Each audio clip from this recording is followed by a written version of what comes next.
පළවෙනි පාඩුව පටන් ගන්නවාද ලකුණු එකතු කරන්න හදන්නේ දැන් සංඛ්‍යා මේ පාඩුවේ මේ ලකුණු 10 එකතු කරගන්න තමයි හදන්නේ. ලොකු තියරි කොටස් කතා කරන්නේ නැහැ. ප්‍රශ්නේ ගොඩ දා ගන්න අවශ්‍ය ලකුණු 10 ගන්න අවශ්‍ය කොටස් ටික විතරයිද කතා කරන්නේ. හරිද? ඒ ටික කතා කරලා ගෙලියෝ පාස් පේපර්ස් ටික ප්‍රැක්ටිස් කරනවා ලකුණු 10 ගන්නවා. එච්චරයි කතාව. උපරිම අයෝල්ට මේ කොයා තනියෙන් මේවා කරන්නත් එක්ක උපරිම පැය දෙකක් යයි ලකුණු 10 පැය දෙකක් යන්නේත් නෑ ඇත්තටම. පොඩ්ඩක් ගානක් දෙකක් බලන්න එතකොට ඔයාලට තේරෙනවා මොකද කරන්නේ කියලා. ඉතින් මේ සංඛ්‍යානේ පාඩමේ අවසානට එන්නේ. ඉතින් සංඛ්‍යානේ කියන්නේ අර ඔයාලා දැකලත් ඇති ඉස්කෝලේ අර එහෙම මිහින් ඇහිලත් ඇති දැකලත් ඇති. වකු තීරු ටිකක් ගහලා ඉවර වෙලා ಗುಣ කර බෙද අඩු කර හදන්නේ. අන්න ඒ ගාන තමයි මේ හදන්න යන්නේ. ඒකේ මේ සාමාන්‍යයෙන් අපි ඒක පාවිච්චි කරන්නේ මොකක් හරි දත්ත විශාල සංඛ්‍යාවක් දීලා තියෙනවා. ඒ විශාල සංඛ්‍යාවෙන් කෙටි කරලා අපිට අවශ්‍ය සාධක විතරක් ගන්න. කියන්නේ ඔයා හිතන්න ඔයාලා ඒක විතර පාවිච්චි කරන මාසයක් ඇතුළත විදුලිය එකක් ගන්න. ගැන තමයි ඔයාලට තියෙන දත්ත. හරිද? ඒ දත්ත වලින් ඔයාට අවශ්‍ය වෙනවා සාමාන්‍යයෙන් එක දවසකදී ඔයාලා ගෙදර පාවිච්චි කරපු විදුලිය එකක් ගන්න හොයා ගන්න.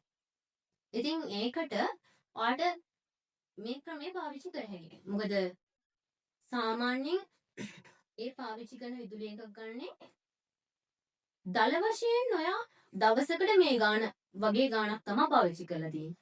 ඔයා විදුලිය එකක 10ක් 15ක් 20ක් තියා ඔයා පාවිච්චි කරපු ගාන වැඩක් නැහැ. හැබැයි ඔයා සාමාන්‍යයෙන් ගාන ඔක්කොම ගත්තාම සමහර විට ඔයා 10 පාවිච්චි කරපු දවස් නැති 100 පාවිච්චි කරපු දවස් ඇති. මම දන්නේ නැහැ විදුලිය එකක් ගැන ලොකු දැනුමක් නැහැ මට.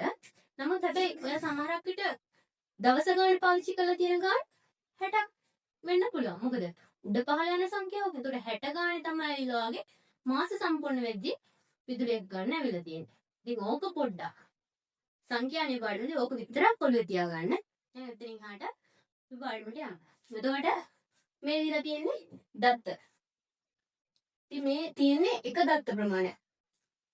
අපි හිතමු මේ මොකද්ද?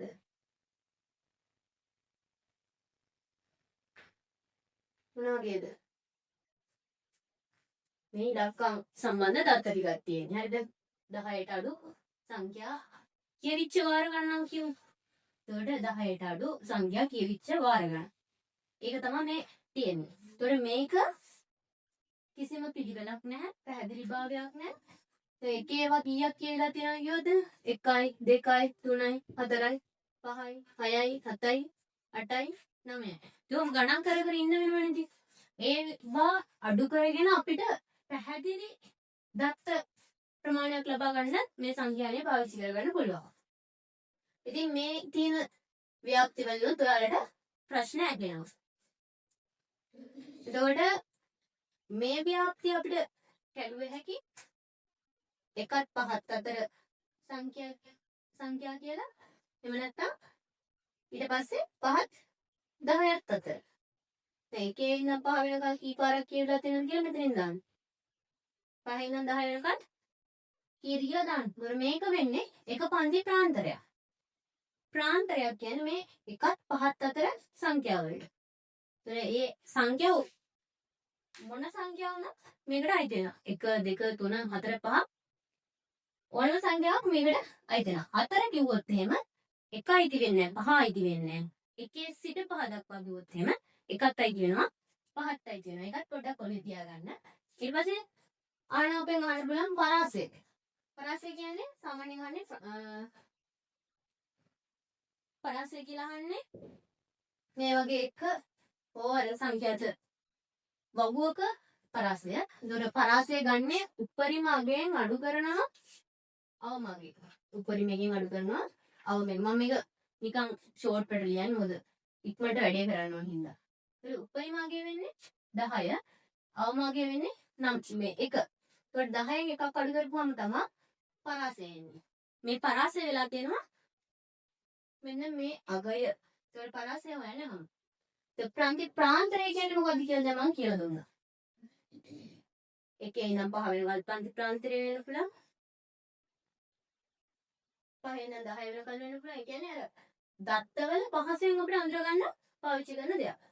ඊළඟට මාත පන්තිය. මේ මාත පන්තිය කියන්නේ වැඩිම සැරයක් දත්තවල අපිට දකින්න තියෙන අගය වැඩිම සැරයක් අපිට තියෙන්නේ.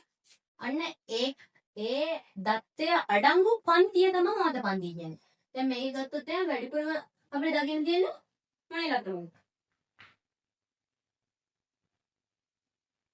මොකක්ද දකින්න තියෙන්නේ ඉලක්කම? මොකක්ද දකින්න තියෙන්නේ ඉලක්කම? කියන්නේ එකේ ඉලක්කම. එතකොට මේ එකේ ඉලක්කම තමයි වැඩිපුරම තියෙන්නේ. එතකොට එකත් පහත් අතර කිව්වොත් එහෙම එකේ සිට පහ දක්වා කිව්වොත් එහෙම අතර වෙන්නේ නැහැ. එතකොට එක අයිති වෙන්නේ නැහැ. එකේ සිට පහ දක්වා ප්‍රාන්ති ප්‍රාන්තරයට තමයි මේ එක අයිති වෙන්නේ. එතකොට මාත පන්තිය වෙන්නේ මෙන්න මේ පන්තිය. දැන් දෙක වුණා නම් එහෙම ඒත් මේ පන්තියම තමයි. තුන වුණා නම් කියන්නේ වැඩිපුර තුනේ ඉලක්කම් තියෙනවනේ. කියන්නේ මේ දත්ත අතරේ තුනේ ඉලක්කම් වැඩිම සංඛ්‍යාවක් වැඩිම වාර ගන්න නියමිලා තියෙනවා. ඊළඟට පන්තියක තරම. දැන් මේ අපි ලිව්වේ පරාසය. ඒතර පන්තියක තරම. තරම කියන්නේ මේ එකත් පහත් අතර වෙනස. කියන්නේ මෙන්න මේ අගේ අඩු කරපුවාම වෙන උත්තරේ තමයි පන්තියක තරම. මේක කියනවා නේද? ඉහළ ඔයාලට ඒකම දෙක. පන්තියක තරම කියන්නේ නේද? දොර මධ්‍යස්ථාගේ. මධ්‍යස්ථාගේ කියන්නේ මැද පිහිටන අගේට. දැන් මේ වගේ එකන මධ්‍යස්ථාගේ ගත්ත හැකි. දැන් වගුවක නම් ඒක ගන්න විදිය වෙනස්. ඒතර මේක මධ්‍යස්ථාගේ ගන්න එක්ක මේක ආරෝහණ පිළිවෙලට ලියනවා. නැත්නම් අවරෝහණ පිළිවෙල. ආරෝහණ පිළිවෙල කියන්නේ මොකද්ද? අඩුවේ ගින්න වැඩි එකට. අවරෝහණ පිළිවෙල කියන්නේ වැඩි ගින්න අඩු එකට. ලියලා ඉවරලා. දෙපැත්තෙන් කපාගෙන ආපුවම මැද පිහිටන අගය තමයි මධ්‍යස්ථාගේ වෙන්නේ. හැබැයි මේ තියෙන විදිහට කැපුවොත් හරියද? නෑ. මේක ආරෝහණ පිළිවෙලටවත් අවරෝහණ පිළිවෙලටවත් නෑ. ඊළඟට අයියාගේ තියෙන්නේ මධ්‍ය අගය. ඒ කියන්නේ මැද පිහිටන අගයක් ගන්නවා. මේ මධ්‍යස්ථ අගය නෙවෙයි මේ මධ්‍ය අගය ගන්න අපි වගුවේ. වගුව ගන්න අවස්ථාවේ තමයි මධ්‍ය අගය ගන්නෙ. ඒතකොට මේ ප්‍රාන්තර දෙක මේ ප්‍රාන්තරේ තියෙන්නේ. මේ ප්‍රාන්තරයේ මැද අගය තමයි මධ්‍ය අගය කියලා ගන්න. මේ ප්‍රාන්තරයේ මැද අගය. ನಾವು ප්‍රාන්තරයේ තරම ගත්තා. මේ පන්තියේ තරම ගත්තා. ඒතකොට පන්තියක මේ ප්‍රාන්තරයේ මැද අගය තමයි මධ්‍ය අගය වෙන්නේ. ඒතර මේ ගන්නේ කොහොමද? දැන් මේ වගේ කරන් ගණන් කරලා ගත්තා ඉන්නේ. මම තියෙන මොකක්ද ඉලක්කම? 3. හැබැයි ඔයාලා 3 කියලා ගත්තේ මේ ගණන් කරලානේ. මෙන්න මෙහෙමයි මේක හදන්නේ මධ්‍ය අගයක් ගොත් එහෙම. මේ දෙක එකට එකතු කරලා මේ අගයන් දෙක පන්ති අගයන් දෙක එකට එකතු කරලා දෙකට බෙදනවා. කීයද? හරි. ඔයාලට උත්තරේ මම නේද? ගණිතයෙන් හදන්නේ මේ විදිහට. ඔයාලට හිතලා ගන්න පුළුවන්. මොකද මේ විදිහට හදන්න ඕනේ. මොකද මේ හදන එකටත් ඔයාලට ලකුණක් එකතු වෙනවා. නැත්තම් ඉතින් ලකුණු 1 1 2 2 කැපිලා යනවා. ලකුණු 10 අවසානට යද්දි බිඳුවක් වෙලා නවතිනවා. ඊළඟට මධ්‍යයන්. මධ්‍යයන්ේ හොයන්න සමීකරණයක් තියෙනවා. සමීකරණය හොයන්නේ අපි සිග්මා fx බෙදීම සිග්මා x. ඒක කියලා දෙන්නම් මේ වගුව කතා කරන්නේ. අපගමනය. මේකත් දැනට තියාගන්න ලියාගෙන අපගමනය කියන්නේ මධ්‍ය අගය තීරුවෙන් අඩු කරන උපකල්පිත මධ්‍යයන්. එනේ මේ මධ්‍යයන් මේ වගේ අපි උපකල්පනය කරනවා. අගයක් ඒක අඩු කරන මධ්‍ය අගය තීරුවෙන්. මධ්‍ය අගය තීරුවෙන් අඩු කරනවා උපකල්පිත මධ්‍යයන්. මේක නිකන් තියාගන්න පැහැදිලි නැති වුණාට කමක් නැහැ. ගාන්න ගියාම ඒක පැහැදිලි කරලා දෙන්න. ඊළඟට අපගමන මධ්‍යයන්ය අපගමන මධ්‍යයන්ය හොයන්න සමීකරණයක් තියෙනවා.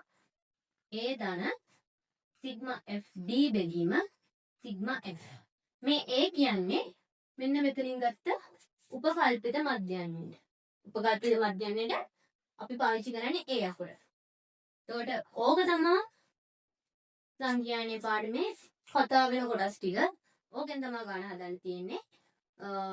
මේක දාගන්න පුළුවන් නම් ඔයාලට වීඩියෝ එක නවත්තලා ලියා ගන්න පුළුවන්. කැමති දෙයක් කරගන්න. ඔයාලට කැමැත්ත ඔයාලා සතුට.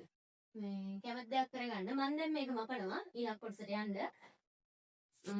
ඊළඟ කොටසේ කරන්නේ ඉතින් මෙතනින් මේ තියරි කොටසම මේ පැහැදිලි කරපු මේ තියරි නෙවෙයි මේවා රිවිෂන් උත් නෙවෙයි ඊටත් එහා ගියලානේ. ඉතින් ඒ කොටසේ දැන් වගු දෙක දීලා දැන් වගුවනේ ඊළඟට ගණන් හදන්නේ. ඒ වගුවට උදාහරණ දෙකක් කියලා දෙන්නේ. ඒක හොඳට ඔළුවට දාගන්න.